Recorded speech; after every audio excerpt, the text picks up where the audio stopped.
Hace 2 semanas les dije que tendría una segunda parte, pero suele pasar que mientras estudia uno, de repente dice, no, esto lleva una tercera parte. Hoy me voy a referir nada más a los versículos del 10 al 13. Son 3 versículos muy especiales porque nos empieza a hablar de las características que el apóstol Pablo espera que tenga un líder, casi diciendo porque estas son mis características. Características que aunque tiene el contexto del liderazgo, no se aleja del contexto del cristiano. Hablábamos de los falsos maestros y cómo estos pueden hacer tergiversar lo que es la doctrina de Dios en la iglesia. Hablábamos de los falsos maestros, pero también los falsos maestros no solamente son falsos maestros, sino por la forma como ellos son que nosotros vimos hace 2 semanas, también son malos cristianos. Y desde ese punto de vista es que hay también malos cristianos. Y algunos no son malos porque quieren ser malos, sino son malos porque han perecido un poco ante las cosas que deben enfrentar.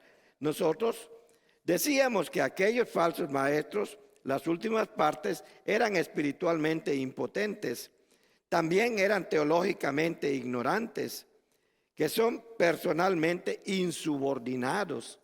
Todos aquellos que se niegan a trabajar en las cosas que Dios dispone en su iglesia. Los trabajos en la iglesia, mis queridos hermanos y hermanas, no son porque al pastor le gustan. No son porque al presidente de Educación Cristiana o la presidente de Iglesia y Misión o cualquiera le gustan. Son porque Dios nos los ha demandado. Y cuando Dios nos los demanda a nosotros, ¿quiénes son los que deben de responder? Dígale al que está a su lado, tú. ¿Por qué no lo hace? Entonces dígalo, yo. A ver, quiero verlo. Dije verlo, no oírlo. Aprenda. Dios demanda que cada uno de nosotros responda ante todo lo que surge en la iglesia. Y Él lo ha demostrado en 2 maneras, o lo ha dicho en 2 maneras que hasta Él mismo nos da a entender. Antes eran los 10 mandamientos, los judíos lo hicieron 613 mandamientos, que hasta el día de hoy se los tienen que saber todos de memoria y tienen que ponerlos en práctica, porque esa es su naturaleza. Y a nosotros nos dijo nada más, ya que estás bajo la gracia, ama a Dios y a tu prójimo como a ti mismo, e id y predicad el evangelio, id y hacer discípulos. O predicar el evangelio, como dice Marcos, a toda criatura. O como dice Juan, que sean uno para que el mundo crea. Nos da diferentes estrategias. Y una de las cosas que ha pasado es que no hemos oído. O hemos oído y no hemos hecho caso. O hemos oído y no queremos porque yo tengo que dejar algo que a mí me gusta. Y yo creo que tiene que leer cualquier persona que tiene que pensar lo que deja para cumplirle al Señor. Tiene que leer Filipenses 2, del 5 al 11, donde dice que el Señor Jesucristo no escatimó el ser igual a Dios como cosa que aferrarse, sino que se despojó a sí mismo. A eso, despojarse en griego es kenosis. A eso se le llama la kenosis de Jesucristo en el ámbito eclesial, en el ámbito teológico de la iglesia.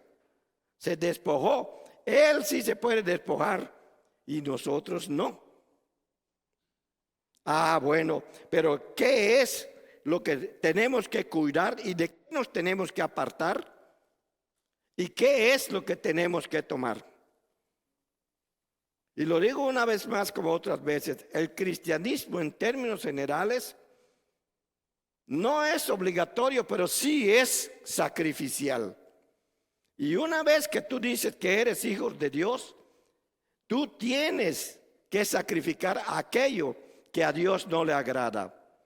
Y si no le agrada que le desobedezcas, tienes que sacrificar algo para que lo obedezcas a Él. Organiza tu vida, es lo que nos dice el Señor. Pero ¿qué es lo que tienes que dejar? Habíamos dicho de estos falsos maestros que también son malos cristianos. Y a veces caemos en esas cosas.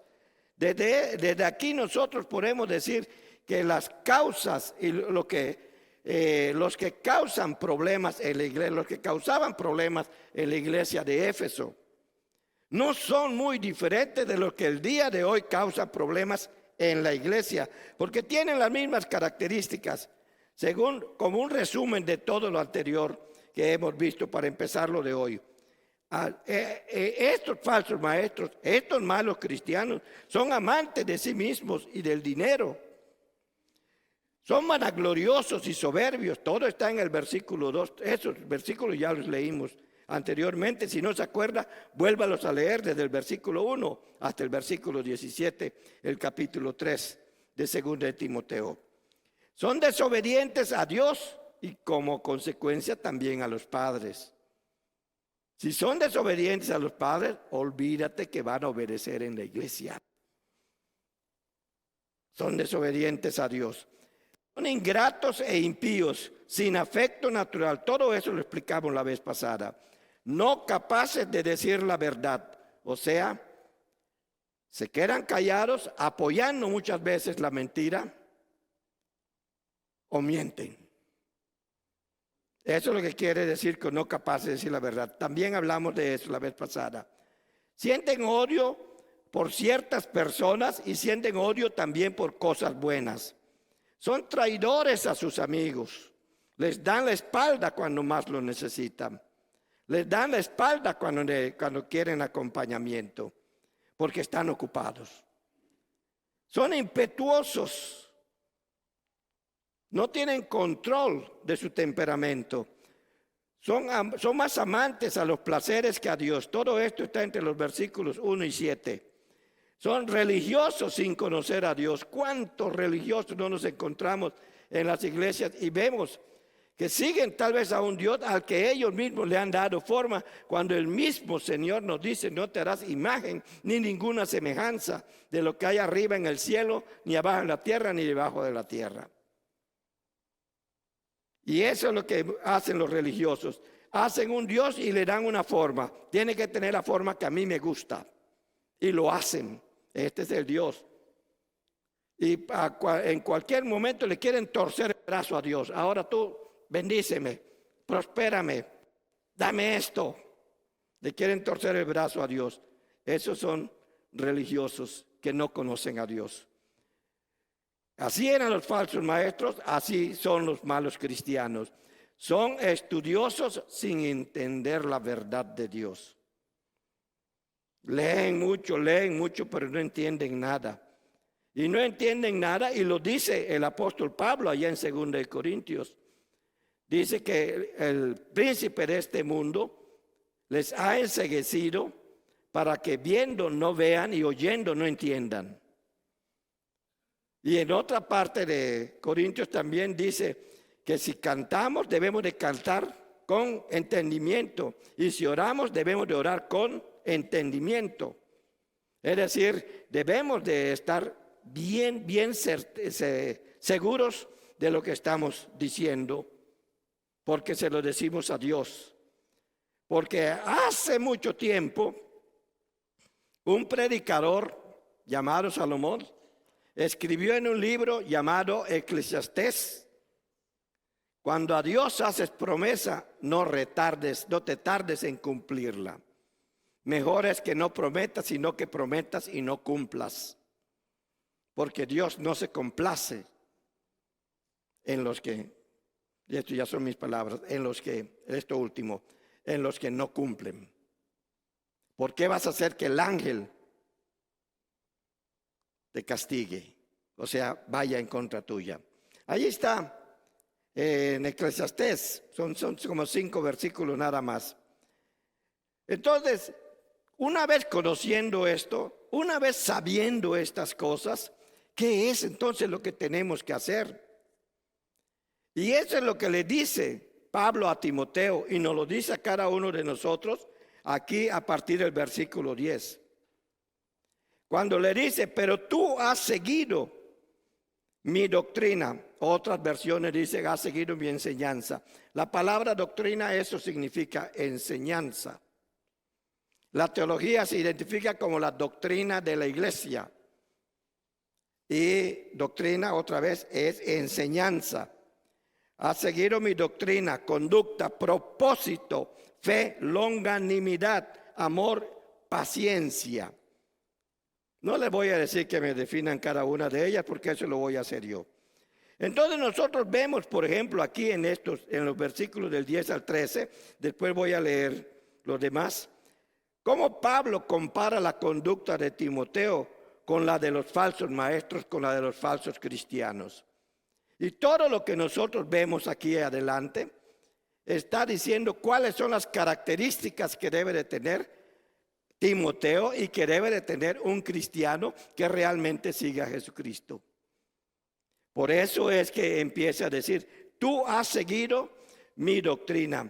Cuando yo estuve estudiando esto, por eso lo tuve que dividir en dos partes. Y ahorita se van a dar cuenta. Cuando yo estuve estudiando esto, me doy cuenta de que en el idioma en que fue escrito esta palabra, tiene tres posibles significados, o tres dimensiones, o tres ejes. Solamente decir cuando esa palabra has seguido. ¿Qué querrá decir el apóstol Pablo cuando dice que ha seguido mi doctrina? Muchos, cuando leemos de una manera ligera estas cosas, nada más decimos, lo escuchó. Pero eso no es lo que significa esa palabra en griego. Significa más que solo escuchar. Y primeramente significa seguir a la persona físicamente. O sea, un maestro o a Jesucristo. Tú físicamente lo sigues. Sí. O sea, tu presencia es indispensable para decir que estás siguiendo a Jesucristo. Por algo tendría que decir el escritor de Hebreos a los mismos hebreos, no dejando de congregarse como algunos tienen por costumbre. Por algo lo diría. Tienes que seguirlo físicamente, estar al lado de la persona, estar con ella para bien o para mal.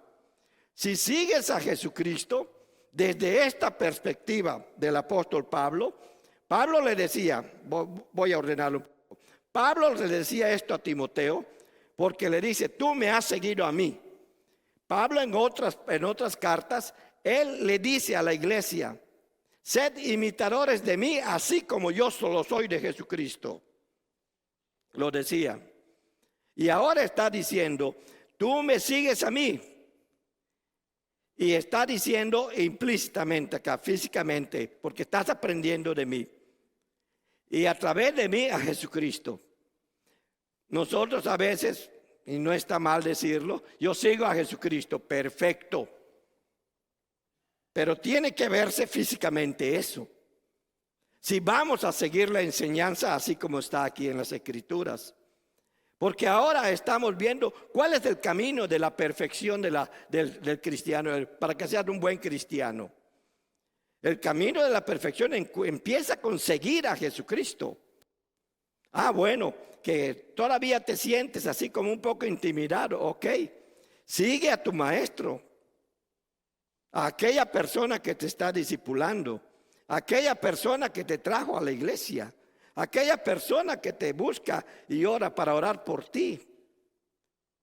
Y esa misma persona te va a mostrar lo que significa seguir a Jesucristo. Y Pablo le está diciendo eso a Timoteo. O sea, tú me has seguido y yo he seguido al maestro. Entonces tú sabes a quién tienes que seguir. Y va a llegar un momento en la vida de esa persona en que se dé cuenta que al estar siguiendo a este hermano o a esta hermana, está siguiendo a Jesucristo. Y en un momento dado se une al hermano y los dos siguen a Jesucristo. Es en ese sentido que está hablando de la palabra seguido. Sí, ha seguido. También un segundo significado. Significa seguir mentalmente a la persona. Es decir, que en mi mente está toda la enseñanza de esa persona. La pregunta que que yo me hice en este momento, ¿está en mi mente? Si yo digo que sigo a Jesucristo, ¿está en mi mente la enseñanza de mi Señor Jesucristo? ¿Cuándo viste a Jesucristo darle una bofetada a una persona nomás porque le habló mal? ¿Cuándo viste a Jesucristo enojarse por una persona? La única vez que yo vi enojado a Jesucristo en el Nuevo Testamento es cuando estaban haciendo mal las cosas en el templo. Y fue el único momento del que se habla en los sinópticos, los evangelios sinópticos, Mateo, Marcos y Lucas, de que agarró el látigo y les dio duro a aquellas personas. Pero hasta los que le dieron duro a él los miró con ternura.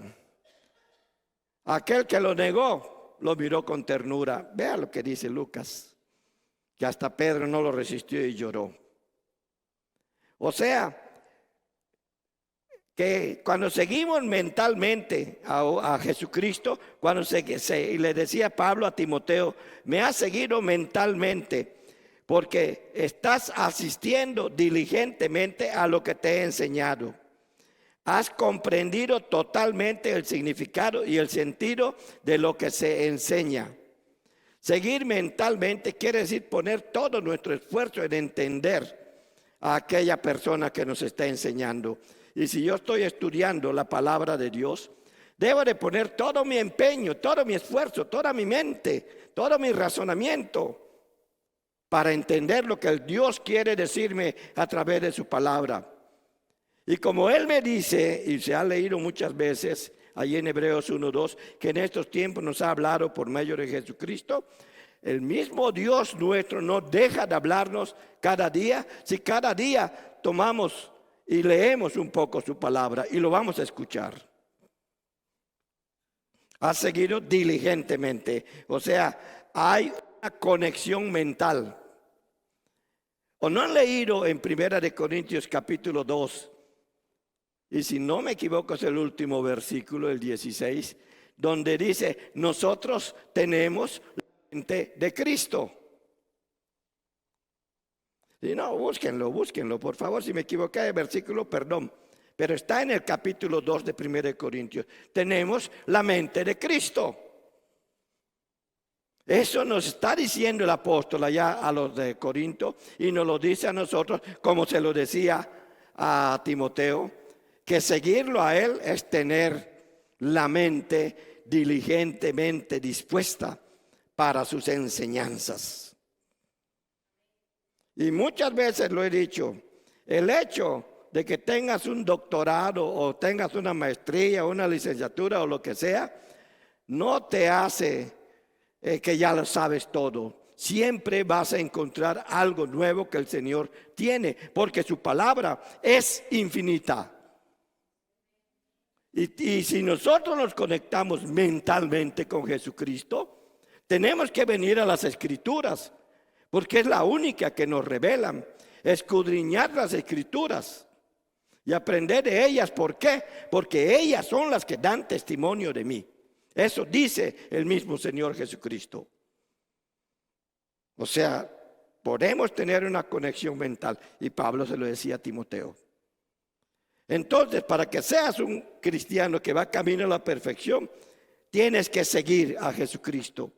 Y tienes que seguirlo de la manera como Pablo le decía que lo seguía Timoteo. Pero hay una tercera expresión para la palabra seguir en el idioma en que fue escrito. Y es seguir a la persona espiritualmente. Vean nada más como una sola palabrita.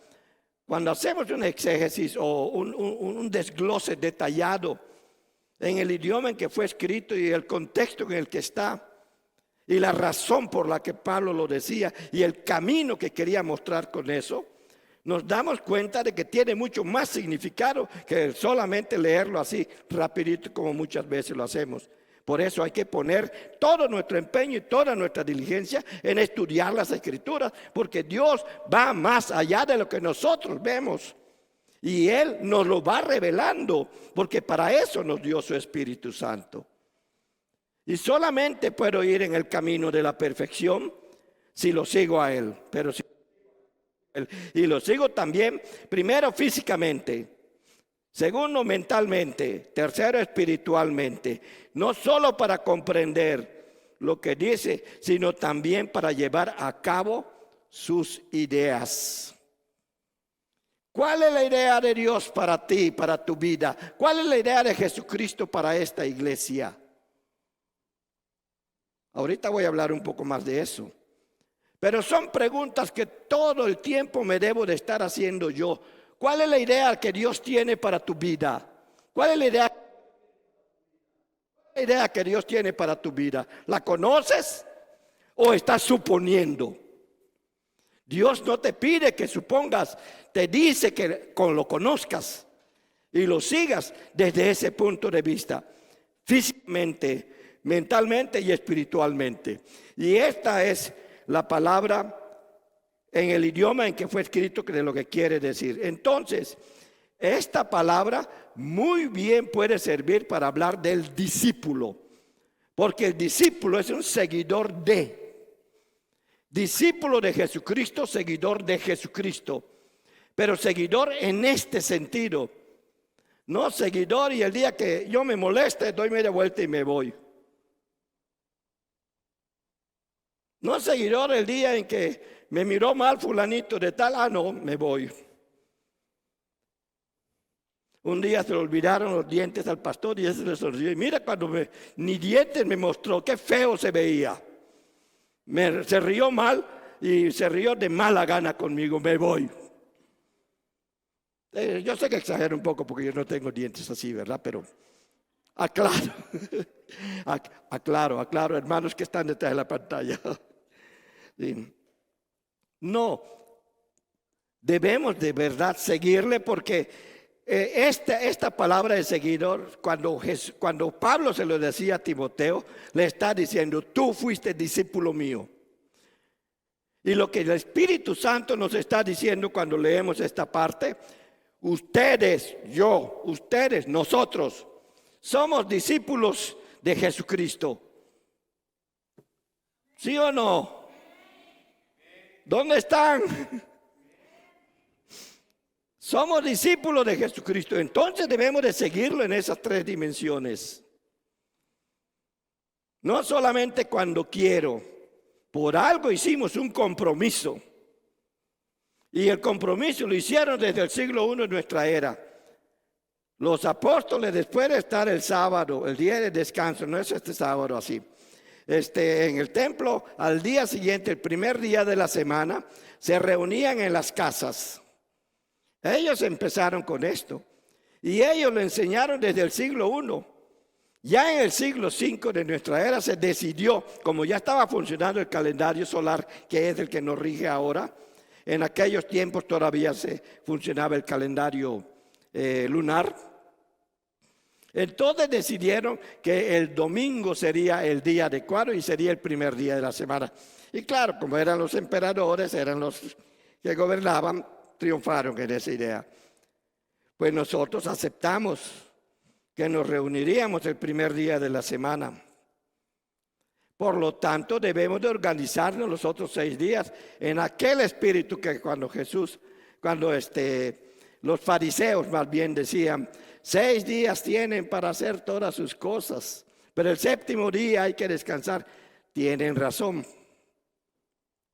Pero el 7º día también lo podemos utilizar para las cosas de Dios y Jesucristo. Por eso sanó en ese día de descanso. Pero sí nos está diciendo que debemos de organizar nuestra vida. Entonces, seguir es desde el punto de vista de ser un discípulo de Jesucristo en esas dimensiones. Pero ¿cuáles son las otras características? Primero, ya lo digo, seguir, ser un seguidor, ser un discípulo. Segundo, mi doctrina, dice, o sea, la enseñanza. Nadie puede enseñar lo que no sabe. Por lo que antes de hablar de Jesús a otros, debes de conocerlo personalmente. ¿Qué pasa si yo no conozco bien a una persona y le hablo de esa persona a otros? No voy a darle información correcta. Y a lo mejor hasta voy a decir lo que no debo de decir. Pero cuando conoces adecuadamente a la persona, vas a darle información correcta. Vas a decir lo que debe de decir de esa persona. Y no va a haber condena a tu vida por haber dicho lo que no debías, por haber mentido hasta inconscientemente, porque hasta lo inconsciente lo toma Dios en cuenta. Es que no me di cuenta, pues ya lo hiciste. Redarguye, arrepiéntete, pide perdón, etcétera. Muchas palabras ha utilizado nuestro Dios en las Escrituras para resolver esas situaciones mientras estamos en esta vida. Pero una característica de aquella persona que está siguiendo a nuestro Señor Jesucristo es que se debe de preocupar por conocerlo, o sea, por la enseñanza, porque nosotros, de una manera, hasta solo con nuestra forma de vida, vamos a enseñar quién es Él. Me acuerdo una vez estaba yo en un pueblo allá en Yucatán, allí en México, pero un pueblo donde no conocíamos a nadie. Y yo me carcajeé de una broma que estaban mis compañeros, estábamos bromeando allá, y nosotros confiaron, nadie nos conoce, así que podemos gritar y todo, nadie nos va a decir nada. Me reí, de repente se me acerca un señor y me dice, tú eres hijo de Pedro. Y casi me voy de espaldas, ¿y cómo lo sabe usted? Es que te ríes igualito a tu papá. Pues eso es lo que yo quiero.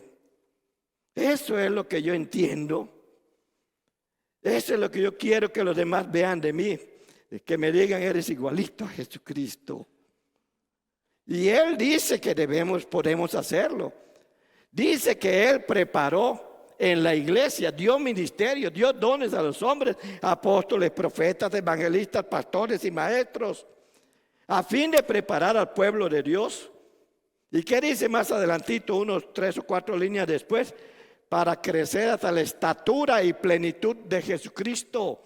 Quiere decir que nuestra medida como cristianos es Jesucristo. Y eso le estaba diciendo Pablo a Timoteo. Cuando le dice, has seguido mi doctrina, te estás poniendo a la altura de Jesucristo, te estás haciendo como Él. No puedes apartarte de eso. Él le dice más adelante. Pero sigo. En conducta, porque has seguido mi doctrina, conducta. Ay, ay, ay. Es allí donde fallamos la mayoría. La vida cristiana no consiste solamente en saber algo. Es más, también consiste en ser algo, en ser alguien. La vida cristiana debe de caracterizarte en tu vida por la forma en que te comportas, por la forma como tú eres como los demás. Es lo que le está diciendo. Ese es parte del camino a la perfección. Por eso termina en el versículo 17 de esa manera. Por eso termina de esa manera, pero no me voy a adelantar. Debe de distinguirse de los demás que no son cristianos. El buen cristiano, el que va camino a la perfección, debe de distinguirse de los que no son. ¿O no han oído ustedes? No, ¿para qué voy allí donde está él? Si está igual que el mundo. Los problemas que yo tengo en el mundo los encuentro allí mismo. ¿Para qué quiero más problemas? Si usted no lo ha oído, yo sí, porque he estado en muchas iglesias. Y no me gusta, pero todavía sigo oyendo muchas de esas expresiones. Eso quiere decir que hay algo en nuestra conducta que nosotros debemos de revisar. Cómo nos estamos comportando con los demás que no nos identifican como hijos de Dios, que no nos identifican como cristianos. Y a veces porque aceptamos las cosas del mundo de una manera natural. No, pues sí, son sus derechos, hay que respetarlo y todo. No. Respeto muchas cosas que ellos hacen, pero sí les señalo que es lo que está mal. No me gusta lo que haces, pero mi obligación es amarte a pesar de lo que haces. Ahorita voy a hablar del amor. Entonces nuestra conducta, nuestra tarea es decirles a los demás la verdad del Evangelio de Jesucristo. Y es nuestra responsabilidad vivir esa verdad. De nada sirve que yo le diga a los demás, ama a tu prójimo, si él está viendo cómo trato a mi vecino, cómo trato a mi hermano, a mi amigo, cómo trato a mi perrito. Porque para muchos un perrito también es prójimo. Entonces, ellos están viendo eso y es nuestra responsabilidad vivir esa verdad. Si Él me dijo que yo debo de comportarme de una forma adecuada ante los demás, yo debo de hacerlo. ¿Crees en la segunda parte del gran mandamiento? La segunda parte del gran mandamiento es amarás a tu prójimo como a ti mismo. ¿Crees realmente en eso? Vívelo, vívelo entonces. Solamente vívelo. Muéstrales a los demás cómo se practica la segunda parte del gran mandamiento. Allí está el camino a la perfección. Es que somos débiles, pero tienes al Espíritu Santo. Tienes a un Dios que te fortalece. Tienes a un Dios que te va a levantar. Tienes a un Dios que te va a hacer seguir caminando por el camino correcto. Y muchos no tienen eso, por eso es que están desviados, pero tú no. Le decía Pablo a Timoteo. Y nos lo dice a nosotros. Así nos lo dice también el día de hoy. Pero hay una cosa interesante. Y viene la siguiente palabra, propósito. Y vuelvo a lo que preguntaba al principio. ¿Sabes cuál es el propósito de tu vida? ¿Sabes cuál es el propósito de tu familia? ¿Sabes cuál es el propósito de tu iglesia? ¿Sabes cuál es el propósito de Dios para la iglesia? Hay que hacer ir y predicar el evangelio. Muy bien. Qué bueno que lo sabes. Pero ¿de qué sirve que lo sepas si no lo estás haciendo? Una vez, cuando era yo más muchacho de lo que soy ahora, le dije yo a una persona, me siento mal porque en estos meses no he ganado a ninguno para Cristo. Y la Biblia dice que por sus frutos los conoceréis. Para mí los frutos eran aquellas personas que podía evangelizar. Casi cada mes llevaba 1 a 2 y todo, por lo menos, ¿verdad? No todos se quedaban, pero varios allí. Y a veces hay algunos que dicen, como me dijeron esa vez, sí, pero hay otras cosas que tú haces y que también son frutos. Pero sigo pensando que debemos de tener ese tipo de frutos. Porque nuestra conducta debe demostrar quiénes somos. Entonces, antes que nada, en cuanto al propósito, el maestro, la iglesia, tienen un propósito. Tú vas a la escuela y el maestro no te enseña matemáticas porque le da la gana y quiere hacerte la vida imposible. La maestra no te enseña química porque quiere que construya una bomba atómica y explote y desaparezca de su aula. No, tienen un propósito. El estudiante que llega a la carrera de medicina, cuando se le pregunta, ¿cuál es tu propósito? Salvar vidas. Pero para salvar vidas tengo que terminar la carrera de medicina. Y su propósito es terminar la carrera de medicina. Después su propósito se amplía porque ya tiene las bases. Es lo mismo en nuestra vida. Es lo mismo en la iglesia. Tenemos que empezar con algo. Tenemos que empezar con prepararnos para cumplir el propósito de Dios para la iglesia.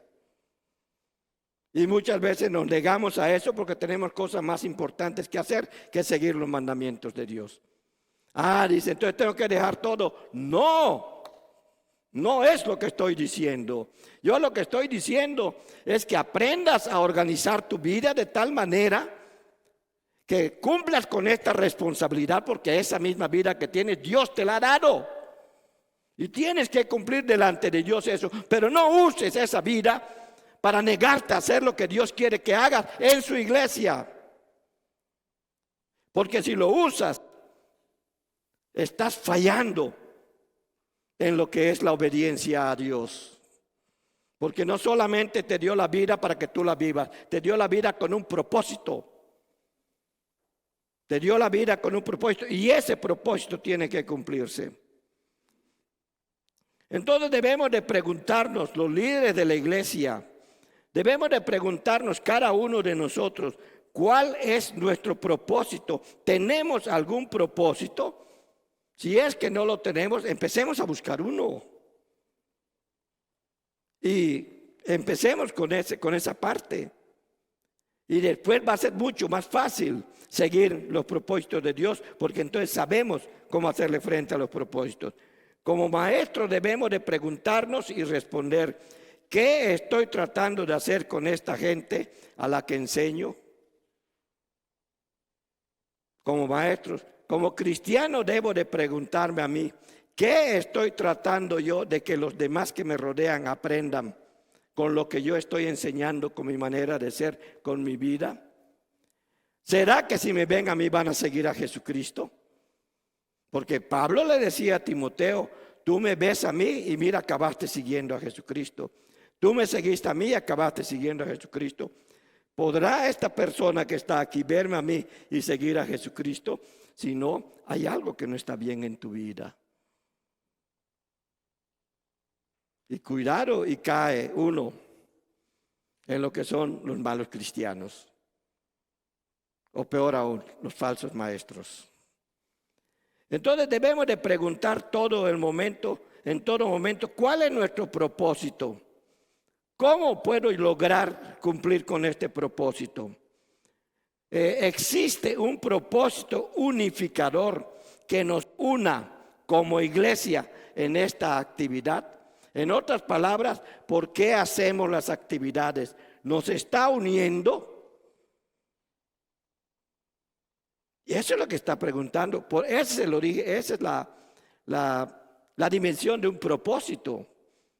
Porque todo lo que la iglesia haga, todo lo que tú hagas en tu vida, debe de tener un propósito. Es más, hasta dormir tiene un propósito. Pero no quiere decir que vas a dormir 24 horas diarias. Pero lo que duermes tiene un propósito, que descanses y que estés listo y con energías para las cosas que tienes que hacer tuyas y de Dios. Hasta para todas estas cosas hay un propósito. Entonces debemos nosotros pensar en eso. Pablo está diciendo que toda persona, todo buen cristiano, todo líder debe de tener un propósito. Y el líder manifiesta sus propósitos con el ejercicio de sus dones. Logra sus propósitos con el ejercicio de sus dones. Bueno, esto es cosecha aparte. Pablo, como maestro, le había dado a Timoteo un propósito. Jesucristo, la iglesia de Éfeso. Le había dado un propósito y ahora le pedía que permaneciera en él. Por eso cuando dice aquí propósito. Luego nosotros vemos lo que es la fe. Esto debo de decirlo. Una de las cosas importantes para Timoteo en la iglesia de Éfeso es que en el propósito que Pablo le estaba enseñando, debe de tener una clara conciencia en la iglesia del propósito de la iglesia y de la finalidad que crea en ese lugar, en la iglesia, en esa persona, un esfuerzo verdaderamente productivo. El propósito se manifiesta en la productividad. Pero para que sea productivo debe de ser claro en nosotros. Debemos de entender ese propósito.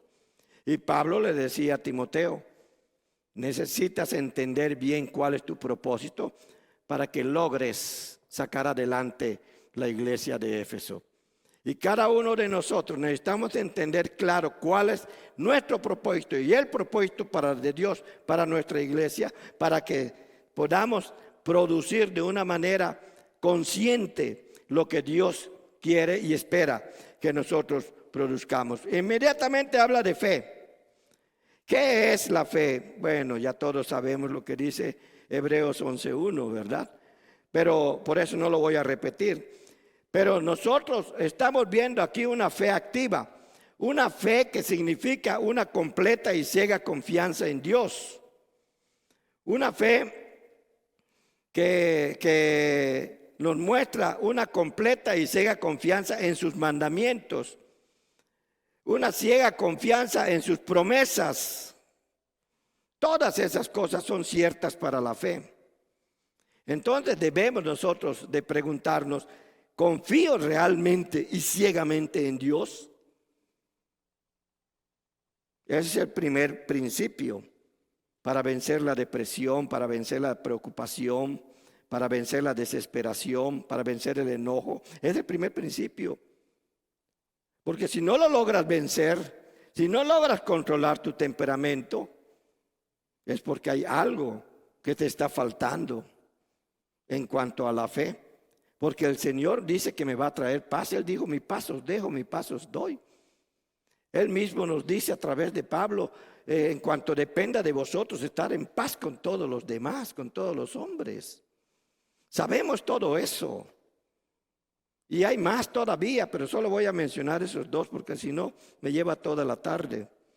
Entonces nosotros debemos de vivir una fe cierta, una fe segura en nuestro Dios, o sea, una ciega y completa confianza en sus promesas, en todo lo que Él nos ha dejado. Una completa y ciega confianza en Él, porque eso es la fe. Permítame variar un poco el orden que está aquí, porque lo que seguiría de acuerdo al orden aquí en el versículo 10 es la unanimidad. Pero me voy a ir a la paciencia, el último, y voy a regresar. La paciencia en su sentido griego significa paciencia con las personas. No es que yo soy paciente y además soy tan paciente que me quedo en mi casa para no meterme en problemas con los demás. No. La paciencia de la que aquí se habla es la que tú adquieres en tu relación con los demás. Es la manera como tú reaccionas ante la gente insensata.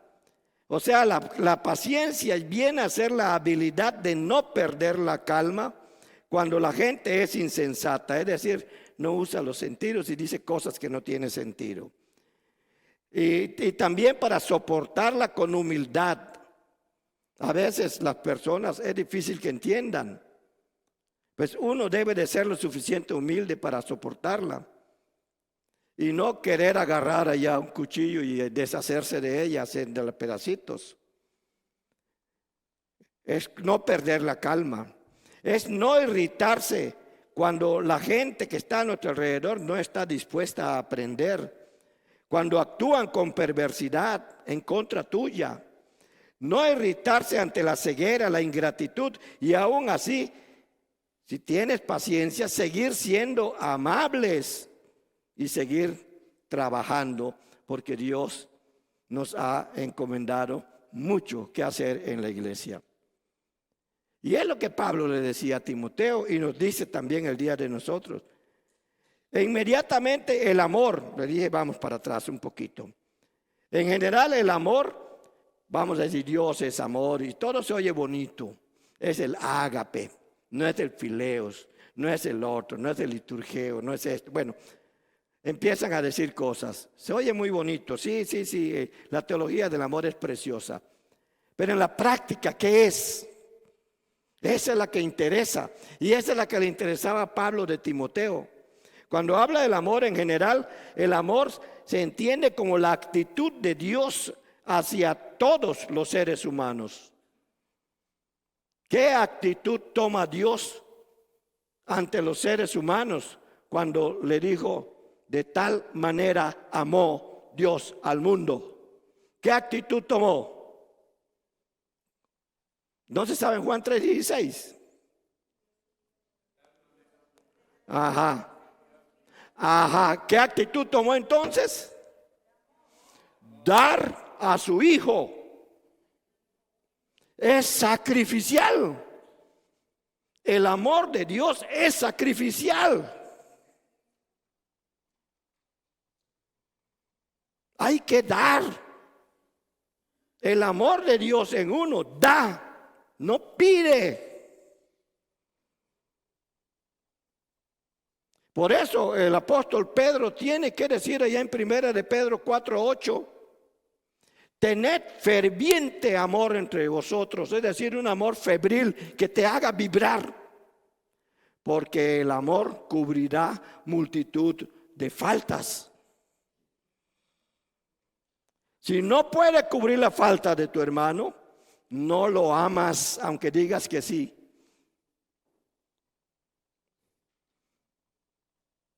Porque el amor es una actitud hacia los seres humanos, es una decisión. Así como Dios tomó la decisión de amarme a pesar de yo ser pecador, si nosotros tenemos el amor de Dios, tenemos que tomar la decisión de amar a nuestro prójimo a pesar de ser quien es. Se lo decía Pablo a Timoteo. Nos lo dice a cada uno de nosotros. Porque el camino de la perfección está paviado, o sea, tiene todo el asfaltado. Está asfaltado con amor. Es lo que nos permite seguir caminando a pesar de los obstáculos que nos quieran estar poniendo. Y eso no es fácil. Eso no es fácil. Porque realmente amar como Dios amó, solo lo podemos hacer por la presencia del Espíritu Santo en nuestra vida. Y Pablo sabía que el Espíritu Santo estaba presente en la vida de Timoteo. Longanimidad. ¿Qué es longanimidad? La longanimidad se define como la grandeza o constancia de ánimo en medio de las adversidades o en las adversidades. La confianza. ¿Tienes confianza en Dios cuando estás en las adversidades? No significa la longanimidad sentarse pasivamente y soportar las cosas, sino significa enfrentarlas de una manera humilde, triunfante ante las personas o adversidades, de modo que aún las cosas malas o malos tratos de alguien en contra de uno, los malos tratos, pueda sacarse algo bueno. El que es longánimo busca lo bueno en medio de la tormenta. Busca la paz en medio de la tormenta. El que arrecia la tormenta, algo le está faltando. No está en el camino de la perfección. Y tiene que confesarse ante Dios y ponerse en ese camino. El longánimo es un ser humano. El longánimo en un ser humano no es un espíritu que acepta la vida, sino es un espíritu que la domina. Es lo que Pedro tendría que decir, dominio propio. Es lo que decía Pablo en el fruto del Espíritu, dominio propio. Ese es el longánimo, el que practica la longanimidad. Y luego empieza a hablar en los versículos 11, 12 y 13. Empieza a hablar de persecuciones, padecimientos como los que me sobrevinieron en Antioquía, en Iconio, en Listra. Persecuciones que he sufrido y de todas me ha librado el Señor. También todos los que quieren, y esto es lo importante, también todos los que quieren vivir piadosamente en Cristo Jesús padecerán persecución. Hermano, no te sorprenda caerle mal a medio mundo. Que te sorprenda caerle mal a alguien que dice que es cristiano, pero tú tienes el amor y sabes cómo enfrentar eso. Eres longánimo. Hay longanimidad en tu vida. Sabes sacar lo positivo de eso. Porque solo eso te va a permitir seguir caminando y te va a permitir seguir amando. Y otra vez, no lo puedes hacer sin la presencia del Espíritu Santo. Hermanos, como miembros de esta iglesia, si queremos estar en el camino de la perfección, vamos a sufrir persecución. Cuando salgamos a repartir volantes, nos van a decir groserías. Hasta posiblemente alguien nos va a tirar cosas o lo va a agarrar en nuestras manos y nos lo va a tirar en la cara. Pero tú, como hijo de Dios, sigue adelante. Porque cuando estás hablando en el nombre de Dios, estás caminando en el nombre de Dios, no es a ti a quien te están rechazando. Están rechazando a aquel a quien tú representas. Por eso tu conducta debe de ser la de un hijo de Dios. Con esto yo te puedo garantizar una cosa: estás en el camino de la perfección. La última parte lo vemos pronto. Piensa en estas cosas. ¿Quieres realmente ser un buen cristiano? ¿Quieres ser un líder cristiano en la iglesia?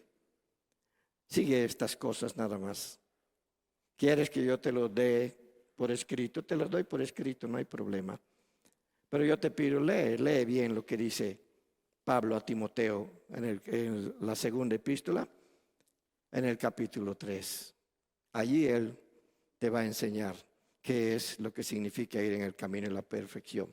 Cómo hacer un lado lo tóxico, ese es el lenguaje que se utiliza hoy. Lo tóxico, y agarrar lo que no es tóxico, lo que alimenta, lo que fortalece, lo que ayuda. ¿Sí? Pero ante lo tóxico, paz. Paz. Y una conducta que muestre o refleje a Jesucristo en tu vida. Padre, te doy gracias por esta tu palabra.